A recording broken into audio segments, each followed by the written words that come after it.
పట్టాల మీద ట్రైన్ నడుస్తుంది. బయట వేగంగా గాలులు వీస్తున్నాయి. దానివల్ల వర్షపు చుక్కలు కిటికీ నుండి ట్రైన్లో కూర్చుని ఉన్న యాత్రికుల మీద పడుతున్నాయి. కొంతమంది ఒకరితో ఒకరు మాట్లాడుకుంటూ ఉంటే ఇంకొంతమంది వాతావరణంలో వస్తున్న మార్పుల గురించి చర్చించుకుంటూ ఉన్నారు. అప్పుడే సడన్ గా ట్రైన్ కి ఏదో గట్టిగా ఢీకొని మొత్తం ట్రైన్ సముద్రంలో మునిగిపోయింది. ఈ సంఘటన వినడానికి ఏదో సినిమా కథలా అనిపిస్తుంది. కానీ ఇది కథ కాదు.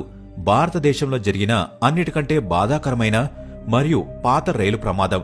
దీని కారణంగా రైల్వే బ్రిడ్జ్ తో పాటు స్టేషన్ అండ్ ట్రైన్ అంతా సముద్రంలో కొట్టుకుపోయింది. అయితే రండి ఈ ఇంట్రెస్టింగ్ వీడియోని మొదలు పెడదాం. పంబన్ రైల్వే బ్రిడ్జ్ ఈ రైల్వే ప్రమాదంతో ముడిపడిన భారతదేశంలోని మొదటి బ్రిడ్జ్. దీన్ని పంబన్ రైల్వే బ్రిడ్జ్ అంటారు. ఈ బ్రిడ్జ్ యొక్క నిర్మాణం 1911వ సంవత్సరంలో మొదలైంది.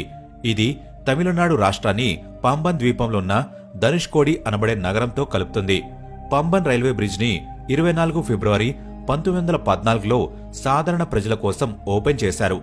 ఇది 2010వ సంవత్సరం వరకు బాంద్రా వర్లీ సముద్రపు రైల్వే బ్రిడ్జ్ యొక్క ఓపెన్ వరకు భారతదేశానికి చెందిన అన్నిటికంటే పొడవైన సముద్రపు బ్రిడ్జ్ గా పరిగణించబడేది. 1988 సంవత్సరంలో ఇదే బ్రిడ్జ్ కి సమానంగా ఒక రోడ్డు వంతెన కట్టడం జరిగింది. అది ధనుష్కోడి యాత్రికులను రైల్వే కాకుండా ప్రయాణించడానికి మరొక బెటర్ చాయిస్ గా పరిగణించబడేది. పంబన్ రైల్వే లైన్ యొక్క భాగం ధనుష్కోడిని భారతదేశంతో కలిపి పనిచేసేది. కానీ ఒక ప్రమాదం కారణంగా ఈ రైల్వే లైన్ శాశ్వతంగా నాశనమైపోయింది. పంబన్ రైల్వే లైన్ కి ఈ రోజుకి కూడా రామేశ్వరాన్ని భారతదేశంతో కలుపుతుంది. కానీ ఆ సమయంలో ఈ రైల్వే లైన్ ధనుష్కోడితో ముడిపడి లేదు. ధనుష్కోడి యొక్క విరిగిపోయి ఉన్న రైల్వే లైన్ ని మళ్లీ తయారు చేసే ప్రయత్నం చేయలేదు. ఎందుకంటే ఆ లైన్ అలాగే దానిపైన వెళ్లే ట్రైన్ రహస్యమైన విధంగా సముద్రపు అలల్లో కొట్టుకుపోయాయి. How Dhanushkodi city became ruins.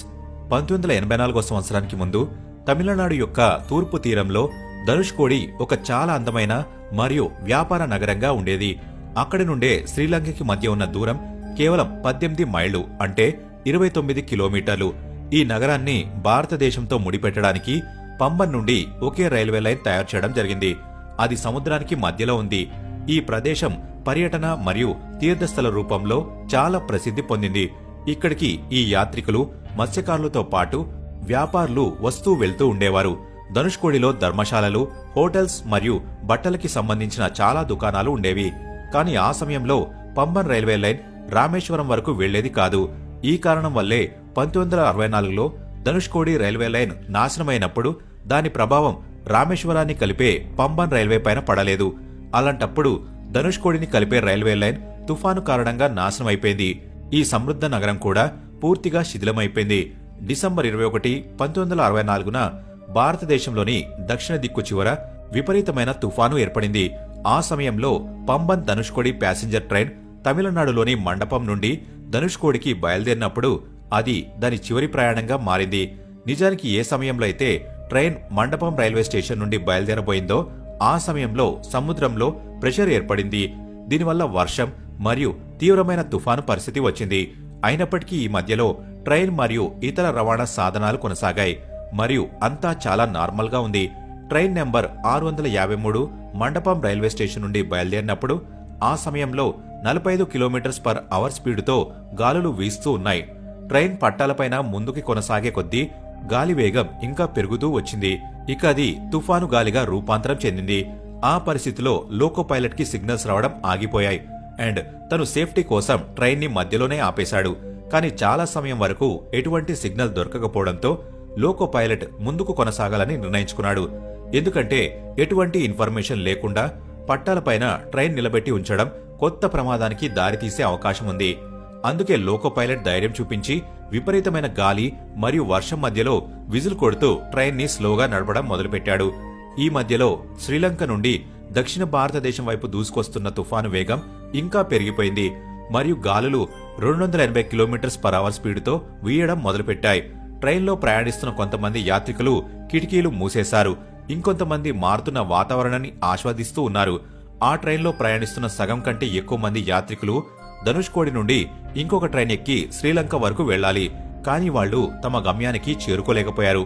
The train mysteriously disappeared in the sea. సముద్రంలో రహస్యమైన విధంగా మాయమైపోయిన ట్రైన్ 11 గంటల 53 నిమిషాలకి Pamban Dhanushkodi passenger train 653 station కి కొన్ని కిలోమీటర్ల దూరంలో ప్రయాణిస్తూ ఉంది. కానీ ట్రైన్ కి డిసెంబర్ 22వ రోజు ఉదయం సూర్యుడిని చూసే అదృష్టం లేదని ఎవరికీ తెలియదు. ట్రైన్ విజిల్ కొడుతూ ముందుకు కొనసాగుతూ ఉంది. అదే సమయంలో 4 వైపులా దట్టమైన అంధకారం కమ్ముకుంది. అలాగే బయట పరిస్థితి చాలా భయానకంగా అనిపించడం మొదలైంది. కానీ ట్రైన్ ఈ మధ్యలో ఆపడానికి బదులు లోకో పైలట్ రిస్క్ తీసుకుని సిగ్నల్ లేకుండానే ట్రైన్ ముందుకి నడిపాడు. ట్రైన్ సముద్రంలో తయారైన పంబన్ రైల్వే బ్రిడ్జ్ మీదకి చేరుకున్నప్పుడు పరిస్థితి ఇంకా దారుణంగా మారింది. ఎందుకంటే విపరీతమైన వర్షం కారణంగా పట్టాల్లో చాలా జారుడు ఏర్పడింది. అలాగే చీకటి వల్ల పరిస్థితిని సరిగ్గా అంచనా వేయడం చాలా కష్టంగా మారుతూ వస్తుంది. ఇదే సమయంలో సముద్రం యొక్క బలమైన అల ట్రైన్ నెంబర్ 653ని ఢీకొట్టి అదే రహస్యమైన విధంగా వెళ్లిపోయింది. ట్రైన్లో 7 కంపార్ట్మెంట్లు ఉన్నాయి. అవి తుఫాను మరియు సముద్రపు అలని ఢీకొనడంతో పూర్తిగా ధ్వంసమైపోయాయి. తుఫాను ఎంత విపరీతంగా ఉంది అంటే పరిస్థితి మామూలుగా మారిన తర్వాత కూడా ఎవరికీ ట్రైన్ నెంబర్ 653లోని ఒక్క భాగం కూడా దొరకలేదు. రైల్వే స్టాటిస్టిక్స్ ని బట్టి చూస్తే ఆ సముద్రపు తుఫాను వల్ల పంబన్ ధనుష్కోడి ప్యాసింజర్ ట్రైన్తో పాటు 110 మంది యాత్రికులు మరియు 5 రైల్వే ఎంప్లాయీల ప్రాణాలు తీసేసుకుంది. సముద్రపు అలతో పాటు ట్రైన్ మరియు దాంట్లో ప్రయాణిస్తున్న యాత్రికులు ఎక్కడికి కొట్టుకుపోయారనే విషయంపైన అంచనా వేయడం చాలా కష్టం. అయినప్పటికీ రైల్వే యొక్క ఈ స్టాటిస్టిక్స్ కేవలం టికెట్ తీసుకుని ప్రయాణించే యాత్రికుల వరకే పరిమితమైంది. వీళ్లు కాకుండా ట్రైన్లో ట్రైన్ టికెట్ తీసుకోకుండా ప్రయాణించే వాళ్ళు కూడా ఉన్నారు. వాళ్ల పేర్లు ఈ మృతుల లిస్టులో లేదు. అందుకే ట్రైన్ నెంబర్ 653 ప్రమాదంలో ప్రాణాలు పోగొట్టుకున్న వాళ్ళ సంఖ్య 180 నుండి 200 మధ్యలో ఉండి ఉంటుందని నమ్ముతారు. సముద్రం ఎంత విశాలమైనదంటే అందులో కొట్టుకుపోయిన ట్రైన్ మరియు యాత్రికులకు సంబంధించి ఎటువంటి ఆధారం దొరకలేదు. ఆ ప్రమాదంలో తమ బంధువులను కోల్పోయిన వాళ్లకి చివరి వీడ్కోలు కూడా పలకలేకపోయారు. 1984లో వచ్చిన ఆ తుఫాను ఎంత విపరీతమైన మరియు వినాశకరమైనది అంటే అది ట్రైన్ మరియు యాత్రికులతో పాటు మండపంని ధనుష్కోడితో కలిపే పంబన్ రైల్వే లైన్ కూడా పూర్తిగా ధ్వంసం చేసేసింది. The storm had caused destruction for hours. Train number 653ని సముద్రం ఒక్కసారిగా దానిలో కలిపేసుకుంది.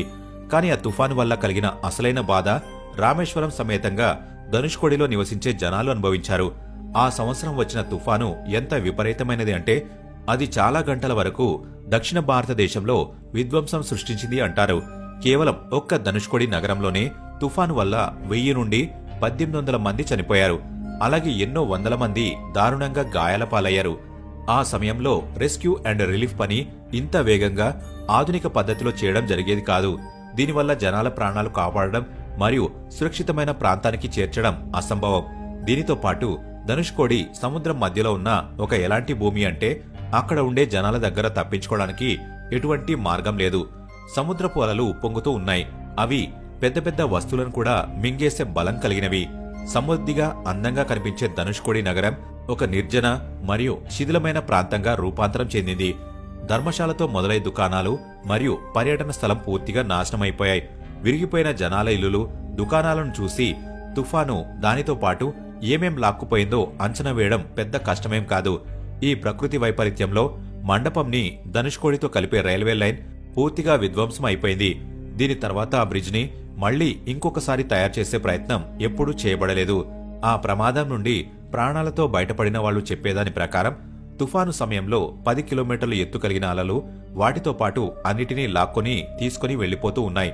కానీ ఆ తుఫాను నీళ్లు రామేశ్వరంలోని ముఖ్య మందిరం వరకు చేరుకోలేకపోయాయి.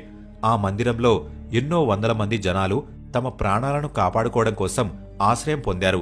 వాళ్లు తుఫాన్ నుండి సురక్షితంగా బయటపడ్డారు. ఈ భయంకరమైన ప్రమాదం తర్వాత అప్పటి మద్రాస్ సర్కార్ ధనుష్కోడిని నివసించడానికి అయోగ్యమైనదని ప్రకటించింది. ఎందుకంటే అక్కడ ఆపద సమయంలో సహాయం అందించడానికి ఎటువంటి సాధనం లేదు. అలా గడుస్తున్న సమయంతో పాటు అందమైన ధనుష్కోడి ఒక నిర్జన నగరంగా మారిపోయింది. అక్కడ ప్రస్తుతం కేవలం కొంతమంది మత్స్యకారులు ఉంటారు. సముద్రంలో చేపలు పట్టుకుని తమ జీవితాన్ని కొనసాగిస్తారు. Memorials were built in the memory of Dhanushkodi victims. Dhanushkodi బాధితుల జ్ఞాపకార్థంగా తయారు చేయబడిన స్మారకాలు. ధనుష్కోడి బస్టాండ్ దగ్గర ఒక స్మారకం ఉంది. దీన్ని 1964 యొక్క ఆపదలో చనిపోయిన జనాల జ్ఞాపకార్థంగా తయారు చేయడం జరిగింది. ఆ స్మారకంపై ఏం రాయబడింది అంటే అధిక వేగం మరియు ఆటుపాట్లతో గాలి అలలతో పాటు వచ్చిన ఒక తుఫాను ధనుష్కోడిని డిసెంబర్ 22, 1964న మధ్యరాత్రి సమయంలో నాశనం చేసింది. ఈ తుఫాను డిసెంబర్ 5, 1964 రోజు సాయంత్రం వరకు అలాగే కొనసాగింది. ఆ తుఫాను వల్ల భారీ నష్టం ఏర్పడింది. ఎన్నో వందల మంది తమ ప్రాణాలు కోల్పోయారు. పూర్తి ధనుష్కోడి నగరం నాశనమైపోయింది. ధనుష్కోడిలో ఉండే మత్స్యకారులు తమ ప్రాణాలను రిస్క్లో పెట్టి ఆ నగరంలో ఉంటారు. వాళ్ళ కుటుంబం దక్షిణ భారతదేశంలో ఉంది. ఆ మత్స్యకారులు చేపలు పట్టుకుని పడవ ద్వారా రామేశ్వరం వరకు ప్రయాణిస్తారు. ఎందుకంటే ఇది కాకుండా వాళ్ళ దగ్గర ట్రైన్ అవకాశం లేదు. ఇదే రహస్యమైన విధంగా మాయమైన పంబన్ ధనుష్కోడి ప్యాసింజర్ ట్రైన్ 653 కదా. ఇది ఉన్నట్టుండి మాయమవడంతో పాటు ఎంతో మందిని సముద్ర పొలాల్లో ముంచేసింది. ఈ రైలు ప్రమాదాన్ని భారతదేశంలోనే అన్నిటికంటే భయంకరమైన మరియు రహస్యమైన ఘటనలో ఒకటిగా నమ్మడం జరుగుతుంది. ఎందుకంటే ఈ ఘటన జనాలని తీవ్రమైన భయానికి గురిచేసింది. ఈ వీడియో మీకు నచ్చితే లైక్ అండ్ షేర్ చేయడం మర్చిపోకండి. అలాగే మన ఛానల్ని సబ్స్క్రైబ్ కూడా చేసుకోండి.